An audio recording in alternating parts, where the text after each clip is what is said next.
In the beginning of the episode we see that winter has finally arrived in the village. Snow has covered everything, which of course looks very beautiful. The children are happy and start making snowmen. And since farming can't be done during winter because of the snow, all the villagers are staying inside their homes. Hiraku says that before winter started, they had collected enough wood and food. Now they will spend the winter using those supplies. We then see Hiraku melting cheese and putting it on bread, and they eat it, finding it very tasty. Hiraku then says that since more people have come into the village, the number of people eating food has increased. Soon, all the leaders come and tell him that there is a shortage of food. Narf says that they are definitely consuming less food, but that doesn't mean everyone's stomach is being properly filled. Lisha adds that yes, they are using much less food than expected, but there is still a lot of food left. Narf says that everyone understands the situation, so they are trying to eat as little as possible. Lisha agrees and says that while everyone eating less food isn't a big issue, if they want proper nutrition, they will need to eat more. Narf also says that they have already told everyone they don't need to eat less, but no one is listening. Everyone knows there is a food shortage, so they continue to eat less. Hiraku then suggests telling them to eat meat and vegetables, otherwise they will become unhealthy. Lisha agrees and says that if they explain it this way, maybe people will change their minds. They decide to go and talk to everyone about it. After dealing with that issue, Hiraku notices that Mamu looks sad. He asks if the worst spirits want something. Mamu says no, that's actually the problem, they don't want anything. Hearing this, Hiraku asks how that can be a problem. Mamu explains that the worst spirits don't need to eat and can survive in their tree form.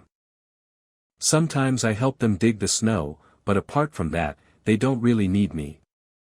I was very happy when I became their in charge, but now there's nothing to do. Hiraku says not to think like that, because you're with them, they're able to live peacefully. On the other hand, Narf, looking a bit troubled, says there is one thing you can do. Hearing this, Mamu gets excited and asks what it is. Narf says that all the minotaurs have a request for the wood spirits. Whenever the wood spirits go outside, they don't wear clothes. So she asks to tell them to wear clothes when they go out. Mamu replies that yes, when they take human form, they sometimes forget to wear clothes, but not to worry, he'll tell them to be more careful. Hearing this, Hiraku thinks that another problem has been solved, and it's good that this one was so simple. In the next scene, Hiraku says that since winter has come, why not cook something special for it? With Abana's help, he starts preparing rice. Smelling the food, Tia and Lu come over and ask if he's going to make something new again. Hiraku says yes. Seeing all the rice, Tia asks if he's going to make rice balls. Lu says they've already made those many times. Flora then says they're thinking wrong and that they're preparing to ferment something. Hiraku replies that she's also wrong, they're doing something else too. In the next scene, they all go outside, and Tia and Lu follow. They see Hiraku holding a hammer and ask if he's going to make a new type of food. Hiraku tells them they're absolutely right, using this mortar and hammer, they're going to make mochi. Hearing the name of the tool, they say it's their first time hearing about it, and wonder how rice will turn into mochi using it. Tia adds that she still remembers how complicated it was to grow rice for the first time, and she's surprised to learn that. Hiraku then says that there are many different ways to eat rice. He explains that the rice they're using this time is a bit different from the usual, it's specifically meant for making mochi. Hearing this, everyone is surprised and says they didn't know there were different types of rice seeds, especially ones used just for mochi. After that, Hiraku starts making mochi. You've probably already seen in reels and videos how mochi is made. Hiraku pounds the rice with a hammer while Ain keeps turning and adjusting it, and they repeat this process again and again. Watching this, they say they thought what Hiraku was going to do would be very complicated, but it actually looks quite simple. Hiraku replies that yes, it is simple, but it's also very tiring. Hearing that, they say they want to try it too. After all, they just have to pound the rice. Hiraku agrees, but tells them to do it slowly. First, it's Leah's turn, and she uses her magic to handle the hammer. Then Lu takes a turn and also uses magic to swing it multiple times. After that, Tia steps in and starts hitting with a lot of force. Her strike is so strong that it cracks the ground. Then it's Lasti's turn, and she does something completely different. The rice ends up turning as hard as diamond. Seeing this, Hiraku tells her she'll have to try again. After that, more villagers passing by get interested and start trying it themselves. Sometimes the mortar breaks, and sometimes Flora steps in to run her own little experiments on it. Finally, after a lot of effort, they manage to prepare some mochi. They add different flavors to it. The first one is a sweet and savory flavor with soy sauce. Then there's the classic roasted soy powder. After that comes zunda, which is made from mashed edamame. Honestly, I've never tried these flavors myself, but if I ever get the chance, I definitely will. And if you've tried them, let me know. Anyway, after this, we see everyone eating their favorite flavors of mochi, and they all really like it. On the other hand, Leah adds some different herbs and creates a new flavor, which everyone enjoys a lot. Lasti also says that mochi feels completely different from regular rice, and Tia agrees with her. Then both the Van brothers arrive and say they heard rice was being cooked, so they brought some alcohol with them. Hearing that, everyone gets excited, and they start enjoying mochi along with drinks. In the next scene, Hiraku says that making mochi has become so popular that it's now like a winter activity. People start making mochi wherever they can. Some people aren't very good at it, like Growald, but there are also those who make it perfectly. One of them is Gordon the Minotaur. Gordon explains how mochi is properly made, and Hiraku starts learning from him. In the next scene, we see a girl wearing heavy armor. She suddenly says to a female Minotaur, "Please, I want to make you my wife." The Minotaur is confused and asks who she is. The girl apologizes for not introducing herself, removes her helmet, and says she is Gratz Bertoya, head of the Bertoya house in the demonic kingdom of Galgado. She then asks for the Minotaur's name, and the Minotaur replies that her name is Ranana. At the same time, Hiraku and Bezel are watching this and Hiraku asks what's going on. Bezel apologizes for the disturbance. After that, we are shown a flashback to the Demon Lord's castle, where Gratz tells Bezel that she wants to go to the Great Tree Village. Bezel, one of the 4 great generals of the Demon Lord, asks why. Gratz replies that forming a relationship with that village is very important for their kingdom, so she wants to go there herself. "I want to come and see what that village is like. I'm a bit curious." Back in the present, Bezel tells Hiraku that Gratz wouldn't listen to him, so he had to bring her along, and as soon as she arrived, she fell in love with Ranana at first sight. Gratz then approaches Hiraku and asks, "Are you the mayor of this village?" Hiraku says yes and asks what she needs. Gratz then says, "What are your conditions? Tell me what I have to do to make Ranana my wife." "She told me to ask for your permission, so please tell me your terms." Hearing this, Hiraku gets a bit concerned and says, "Give me some time to think." In the next scene, he goes to the others to ask for advice and asks if it's normal to make someone your wife like this. They reply that it's not completely normal, but in many cases, marriage decisions are made by the parents, at least for the first or second wife. Then Lisha starts imagining things dramatically, saying this would make an amazing story. A noble person comes to a remote village, falls in love with a girl from a different world, they get separated for some reason, and after many struggles, they finally meet again, only for a mayor to stand in their way. It would be such a great story. Hiraku responds that he understands what she's trying to say. After thinking it through, he goes back and speaks to Gratz. He tells her, "I understand your feelings, but the most important thing here is what Ranana wants. If she doesn't want to marry you, then I'm sorry, but I'll have to refuse." Hearing this, Gratz says that means Ranana's answer is what matters. Hiraku agrees, but makes it clear that she can't force, threaten, or order Ranana in any way. After that, Hiraku tells Ranana to take as much time as she needs, think it over carefully, and then decide for herself. Ranana agrees.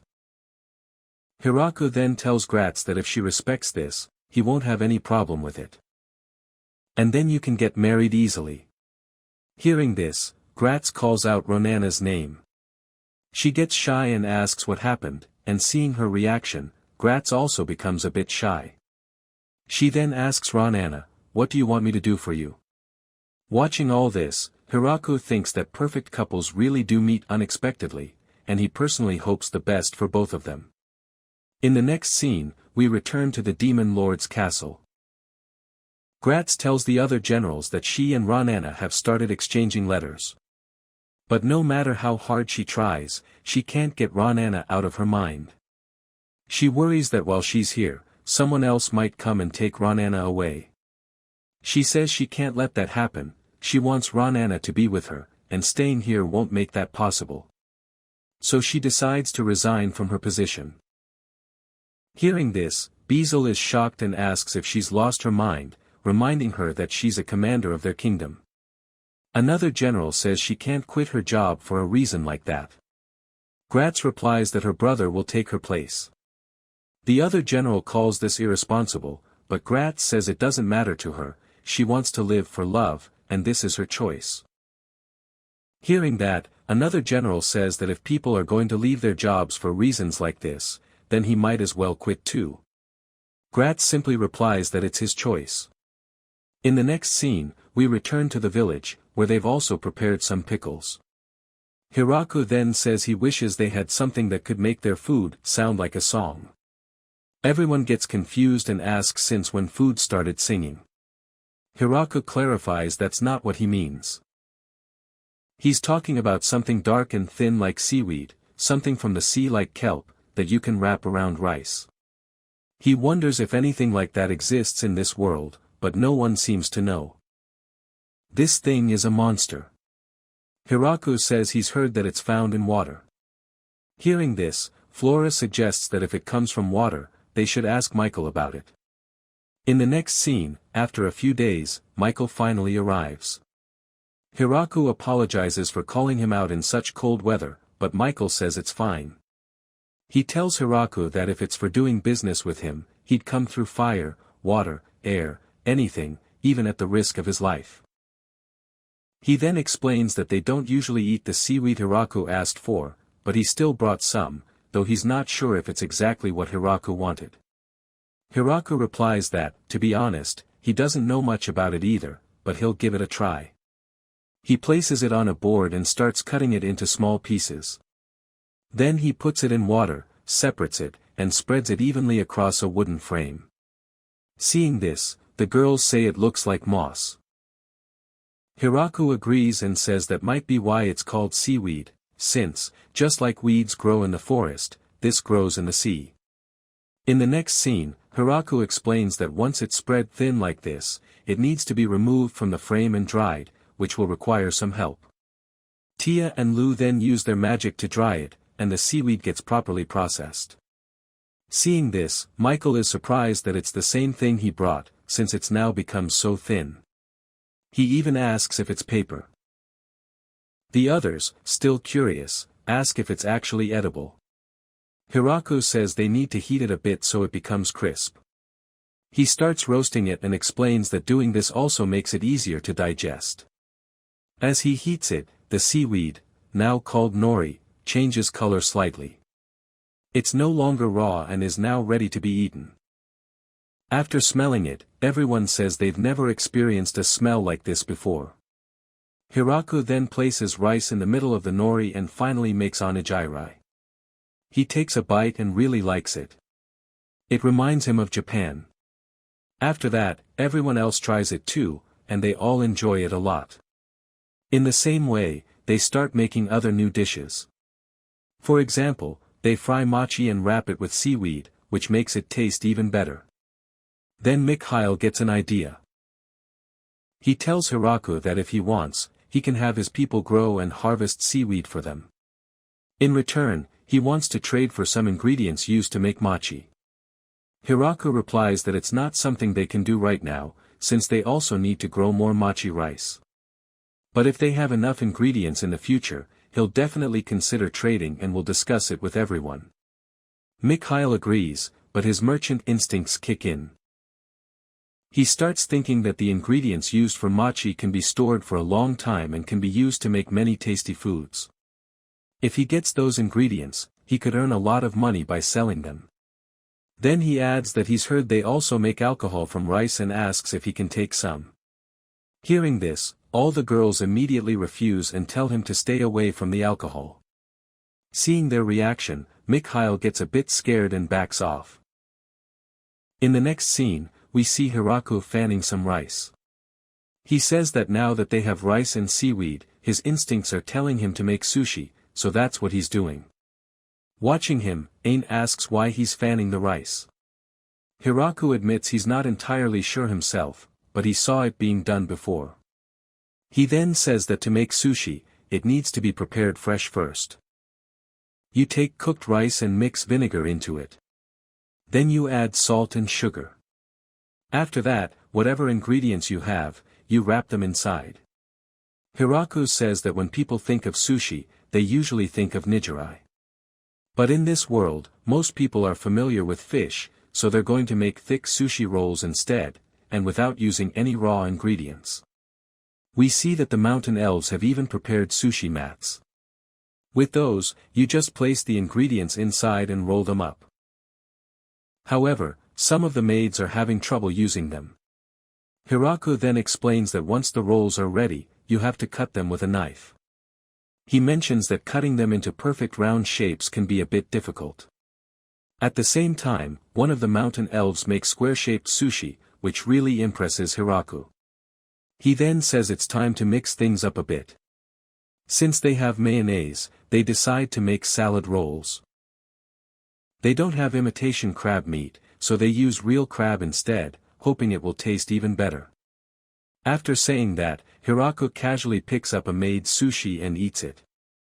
The maid gets angry, and Hiraku quickly gets nervous and says he was just checking if it tasted right, and also mentions that the shape wasn't quite correct. Hearing this, the maid gets distracted and then admits that he's right, she didn't cut them properly. In the next scene, they prepare many different types of sushi, and everyone finds them very tasty. Hiraku then says that if they want to pack sushi in a lunchbox, they need to add vinegar.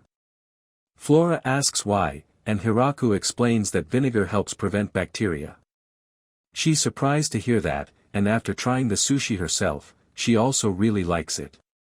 In the next scene, some time passes, and winter is finally coming to an end. Hiraku says that even though the snow is melting, it's still quite cold. He adds that up until now, they've always had trouble deciding when to start farming again. But this time, they have Egu, who will tell them the right timing for farming. Egu tells Hiraku that it's still too early, meaning farming can't start right now and they should wait a bit longer. Hiraku then says he wants to prepare a few more things before spring arrives. So he goes to all the clerks and tells them he wants to decorate the village and also set off firecrackers in different parts of town. Hearing this, they all get confused and ask why he wants to do that. Hiraku himself gets confused because he can't understand why they don't understand what he's trying to do. He explains that since new villages have been built and new people have arrived, he wants to organize a festival. He tries to explain that festivals include firecrackers and decorations, but since they've never experienced anything like that before, they don't really understand. Hiraku then asks how they usually know about festivals. Lisha says she only knows about festivals held on New Year's Day or during the harvest. Hiraku says that's exactly what he means, and asks what they do during those festivals. One clerk says they plant piopos in the middle of town. Another says, don't you plant momo? Then someone else asks, are you talking about komu? Hearing all this, Hiraku becomes completely confused. He wonders what they are even talking about. Then he says that if every region has its own kind of festival, he can work with that and plan something together with them. Lisha then explains that in her homeland, Piopo are left in the town center to attack the houses of rich people. Another clerk replies that Piopo only digs holes, and Momo is the one that attacks. The others immediately argue back, saying that's not true and Momo doesn't do that either. Seeing them arguing, Hiraku says that everyone has different customs and traditions. Since they can't reach a clear decision, he tells them to each write down their local traditions on slips of paper and put them into a box. They all agree and do so. Hiraku then draws a slip, and it says, Martial Arts Competition. He asks what that involves. Florum explains that it's a fighting-style competition where people fight each other. Florum then tells everyone to start preparing for it, and they agree. Meanwhile, Hiraku starts to worry a little, thinking he may have ended up choosing a festival centered around fighting, but he decides it's fine for now. That's it for today. Like and subscribe for more. See you in the next one.